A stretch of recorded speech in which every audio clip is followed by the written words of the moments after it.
Since when did you have to have a political science degree to be a comedian? Like, I don't know anything. And like everyone on Rogan, they know so much shit. And I'm just like, farts are weird, huh?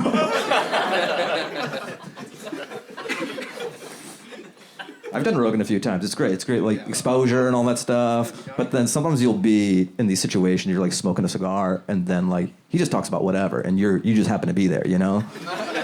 So they'd be like, you know, these trans people with like their musculature, and you're like, yeah. Yeah. And you just know this is gonna be clipped out on MSNBC. You're just collateral damage. You're like, yeah, so we're gonna be at the Funny Bone this week. I'm just here to plug dates. I'm not trying to get in all that, but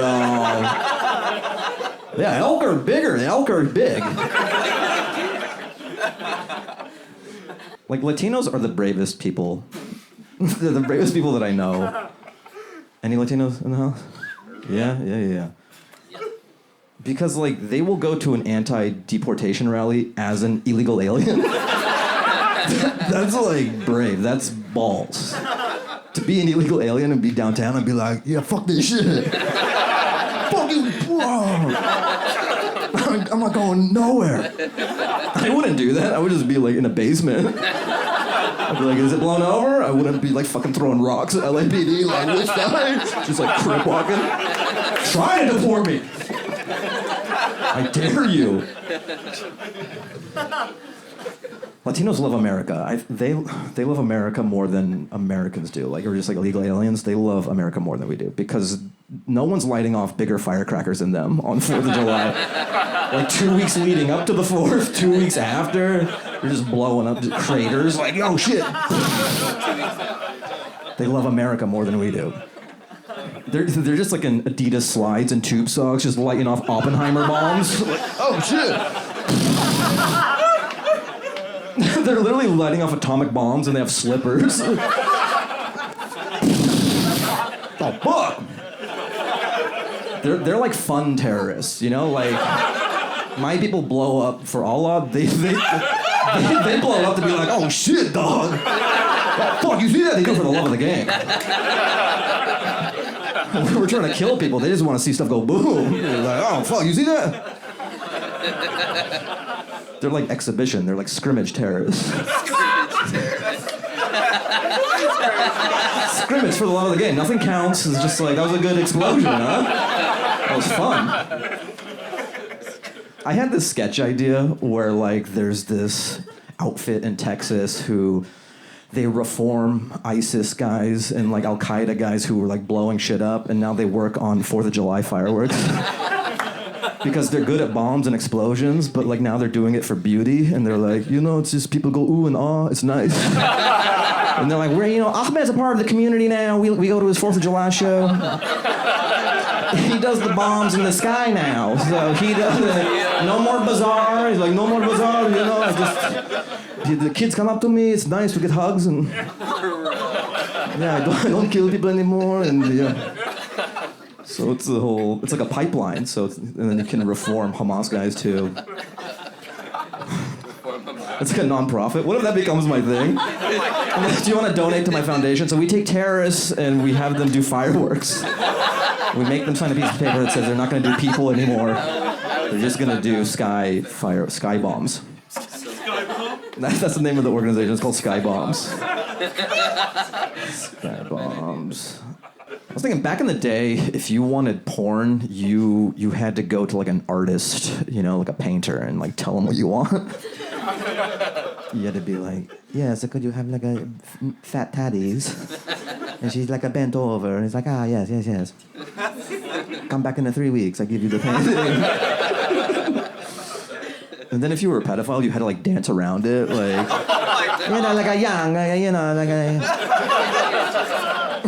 Even though, and he's like, this is a little younger, if you, maybe a little younger, is a little, you know, tighter around the face. Already is very young. Yeah. But barely legal, barely legal. She just turned 18, painted that. Step of that, you know, She is stuck in a washing machine. I don't even know what a washing machine is in the Renaissance. She is doing a laundry, and she is stuck in a stepdad say, what do we got here? Like they had those genres back then. They must have had weird genres back in the Renaissance. Right? Just like getting fucked by the jester.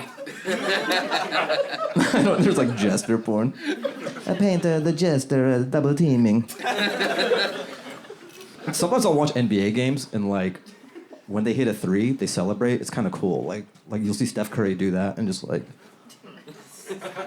when they do good at their job, they just do that and they hold it up. Or they hit a three and LeBron will be like.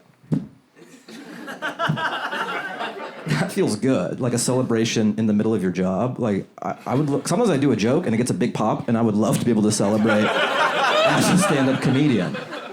I would love to have my version. I would love to be able to do that. So I'm gonna do one. I'll see how it goes. All right. So you guys think if will.i.am from the Black Eyed Peas ever gets Alzheimer's, he'll go by Who I Am?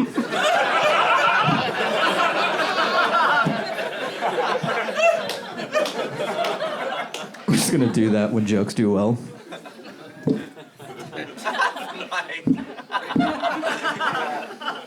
Sometimes black comics, when they tell a joke and it does well, they'll like hit the mic themselves with the mic, you know, they'll be like.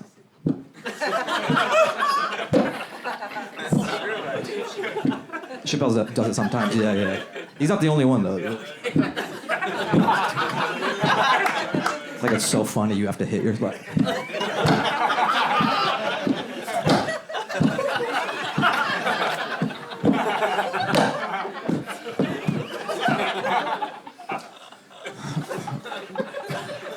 I have a black comic friend who did that so much that the doctor looked at his x-rays. He's like, if you do that one more time, you may never walk again.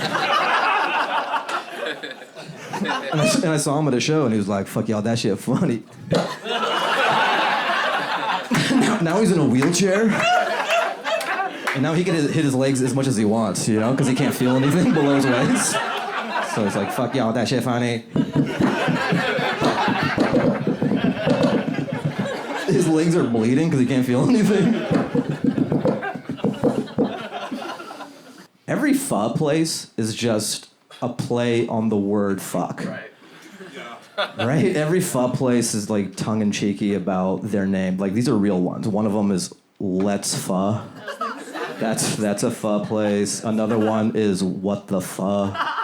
Some of them are crazy. Like I saw one that said, face pho you in the mouth till I explode. It was a really long sign. Face pho you in the mouth till I explode. The pho was good, it was delicious, but I mean, it seemed a little overkill with the name. They paid a lot for that sign because there's a lot of letters too. Face pho you in the mouth till I explode. I saw Wicked. Anybody see Wicked? It's pretty good. I just noticed, like, every fantastical movie, like Harry Potter or Wicked, whenever they need to go to, like, a faraway land, it's always by train. Because train is magical. Like, when you hop on a train, there's something, like, very magical about a train. Like, Harry Potter, it would feel different if Harry's like, all right, I'm off to Hogwarts, and it just cuts to, like, the TSA line. He has a scarf. They're like, all right, wands in their own bins! Oh. Yo, fucking Harry, how many times I tell you, take your shoes off? There's like, I don't know why it's a black guy for the TSA. They're so mad at you, huh? So I have a new technique for like picking up chicks. So what I do is I start gay to break the ice. Because their guard is down, it's like less threatening, you know? I'll be like, oh my God, I love your lip balm. Like, where did you get, is this Sephora? Oh my God. Yeah, because I've been looking for something myself as well, so that's the place to get it. Euphoria's pretty good to get it, yeah. And then I just like transform. I slowly, over time, get to my voice. I'm like, yeah, that's a good lip balm, yeah. Because my lips get really chapped too, so I need some of that. We should get coffee sometime. And she doesn't know. She'd be like, I thought you were gay. Why did you think that? That's weird. No, let's look at drink sometime. So you start gay and then you morph into what you really are. And then you answer the number. Don't do that. That's my thing, okay? That's mine. You're gonna go to the Grove and you see all these guys like, oh my God, I'm like, you fucker, that's my move. Just like 100 straight guys pretending to be gay and then morphing. And then I blow it all up. I'm like, they were never gay to begin with. I invented it. And I hop on the trolley. Like, you couldn't let me have this. I think it's a good method. One time I went to, is it the Abbey? Is that one of them? Yeah, the Abbey. Sometimes they're like, let's go to the Abbey. I'm like, all right. So I'd never been there before. And it's like a bar like anywhere else, and you forget sometimes that it's like a gay bar, because then I was with this guy came up to me, and he's like, yo, what's up, man? I'm like, oh, hey, what's up? And he's like, hey, man, you have like a really nice chest. And then I forgot where I was. I just thought it was a bro, you know? I'm like, oh, thanks, dude. I just do push-ups. Like, I don't do bench. Or he's like, really? Just I go, yeah, just push-ups. It's like all I do and stuff. And he's like, yeah, because it looks great. I'm like, yo, thanks, dude. Thanks, man. I felt like a girl. Like I did. I'm like, no, he's not trying to fuck me. He's just being nice. He's not. And he's like, no, I'm trying to fuck you. Actually, I'm trying to fuck you, yeah.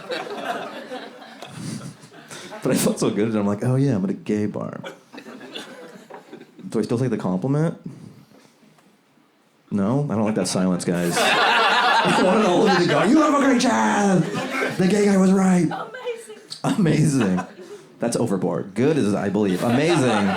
You're humoring me. You took his line. You're stealing. You're stealing heckles from the audience. You're the Carlos Mencia of audience members. Come up with your own ideas, lady. Come up with your own heckles.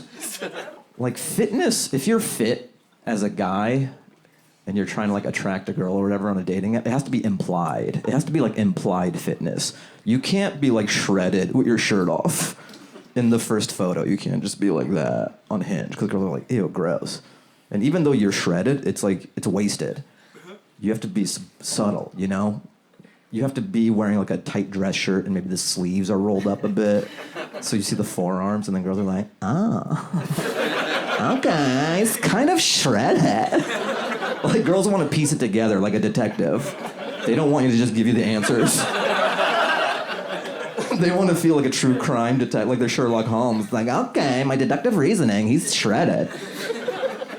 Whereas guys don't care. Like a girl, it's gonna be a bikini shot, just tits out, and we're like, yeah, that's fucking awesome. Yeah. Sweet, thanks for letting me know up top. No guy's like, it's a little much. Leave them wanting more. Swipe left, honey. So American women complain a lot about catcalling, but then they don't want to wear a burqa. Well, which one is it? You can't have it both ways. Make up your mind. I will say the burqa it's an over-engineered solution to a problem. Because in the Middle East, you know, guys are like, oh fuck, she's like so hot. I have to jack off. And then women are like, can you not do that? And then some guys are like, yeah, how about we don't do that? And they're like, oh, you know this is impossible. That's impossible. We'll put a garbage bag on that. That's the only way. I can't control myself. You can't. We're going to put a tarp on it. That's the fix. It's not the best. I'm saying it's over-engineered, you know? I imagine if your girl wears a burqa, it's probably pretty quiet back at home. She's probably pretty chill. Right? Like if she's willing to wear a burqa, she's probably pretty chill. Like, it'd be weird to take the burqa off and be like, and another thing. Now that we're home, just fucking tears your ass apart. Like she's got a burqa, but that's some spicy at home. If someone is mentally challenged, the stereotype is that they talk like, oh yeah, hey guys, that's like the stereotype. Is that Elon? That sound like Elon? I think it's a little different. Elon's more like this, and then like, the one I was doing was like, hey guys, it's a little different sonically. So that's the stereotype, that if you're mentally challenged, that's how you sound. But what if that's just your accent, you know? Like, what if your neurosurgeon comes in, he's like, okay, so I'm gonna make an incision. I'm gonna make it right here. I'm gonna go into this part of your brain, and you're gonna be out in no time, pretty much. Like, are you sure? Like, are you sure? I've done this dozens of times. It's not a big deal. I graduated Baylor, top of my class. I'm offended. I just because of my accent that you're losing faith in me. You know what type of videos I hate? I hate those videos on the internet where it's like classically trained violinist plays on the subway platform, and everyone's just look at everybody walking past him, walking and going on the train. They don't even know. It's like, yeah, there's a time and place. People are trying to go home. They're trying to get to work. This is not the place to appreciate world-class violin playing. You're not teaching anyone anything. There's nothing sad about this. That'd be like, we have a world-class pop locker at this funeral. Everyone's just crying and they don't even notice. It's Boogeyman from the famous Crew. He's pop locking and everyone is just saying, why are you doing this? Oh, this is a story. So I was in New York a few months ago, and I went to Questlove's Black Elephant Christmas party thing. Yeah, so we're friends for some reason. He likes me for some reason, so I got to go to that. And so, do you know what what's a white elephant party? What is that? Gift exchange. Gift exchange? Are the gifts good or no? No, they're Depends. Because this one, the gifts had to be bonkers. They had to be crazy. They had an example of some of the gifts from prior years, and one of them was like an outgoing voicemail from Hillary Clinton. Yeah, just like crazy gifts. So everyone had to bring insane gifts to this party. And then there was some like LA type girls at this party too. And it was funny because you had to go around the room and say what your gift is. And there was this juxtaposition between like people who did the gifts properly and then some of these LA chicks. Because there'd be one guy like, all right, so this is a free helicopter ride around New York City whenever you want and floor seats to the Nets game. And everyone's like, ooh, shit, oh, fuck. And then the LA girl would be like, okay, so for mine, it's like a 1-hour Reiki session with me. And everyone would be like, oh, cool. That's the same. That's the same thing. So this crystal protects you from... Oh, yeah. That's awesome. Funny, man, he was talking about haircuts. My mom would cut my hair growing up. And then when I would come home from school the next day, she would be like, did people comment? She thought like I'd be the talk of the school from his haircut. Like it was a movie, like, oh shit, Fahim, haircut? Bow, bow, bow. Like, oh my god, Fahim with a new haircut? Yeah, Mom, I'm popular now. That's how good the haircut was. I'm on the football team? Oh yeah, so everyone's on Ozempic right now. So like everyone's getting skinny, and then everyone's getting hair transplants too. In the future, there's not going to be any fat or bald people anymore. Like, people are going to do that ironically as hipsters. You'll be in Silver Lake, like, in 2045. There's going to be some guy in Intelligentsia who's fat and bald. Like, whoa, that's so different. It's like, yeah, I'm just letting it grow out.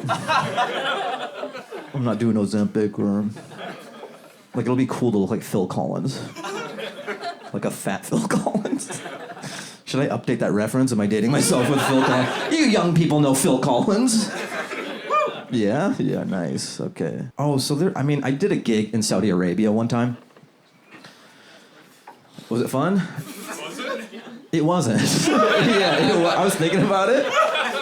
Yeah, it wasn't fun. It was an experience. It was good to get out of the world a little bit. Or not the world, but the U.S. Like it's another planet. I took a spaceship. People don't know this, but it's actually on another planet. Saudi Arabia is on another planet. So yeah, I did Saudi Arabia. And when I was out there, I had some downtime, so I got to go to the mall. I went to the Red Sea Mall. It looks exactly like any mall here. And I was walking, and then I saw, like you pass by an Adidas store and they have like people running. They just have like a photo of them. So I walk by it, and then I do a double take because it's a little different. And then I see that they have this giant poster outside of Adidas. They've pixelated the arms on the woman because that's like too sexy. Like it's too lascivious to have, just bare arms. And people look at that and they go, oh, they're so backwards in Saudi Arabia. But I almost feel like that's a little healthier, maybe. Because here, 14-year-olds have untethered access to Pornhub. Just so much porn. They can get so niche. Like, they can only get hard with, like, Brazilian cake farts or something. Because they see so much. That's why 21-year-olds need Blue Chew to get hard. And this like, whereas in the Middle East, a gust of wind hits our dick, and we're like, ah, oh, fuck, oh shit.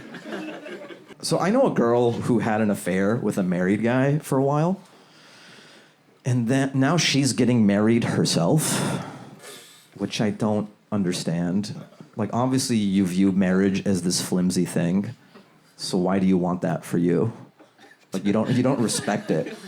It would be like if you like locked your bike or something and then it got picked, and then you bought the same lock. I don't know, it's wonky. What was it? Hold on. It's like picking a lock that's super easy and then buying that same lock for yourself. And you're like, no, the lock will work really good for me. I mean, everything you could do wrong saying a joke, I did for that one. Like, it being bad to begin with, garbling the words, saying it wrong, circling back. That was like a master class on what not to do. I like to teach this way. Anybody can watch a Sorkin masterclass on the internet and tell you what to do, but I do the inverse. I just come up here and tell you what not to do.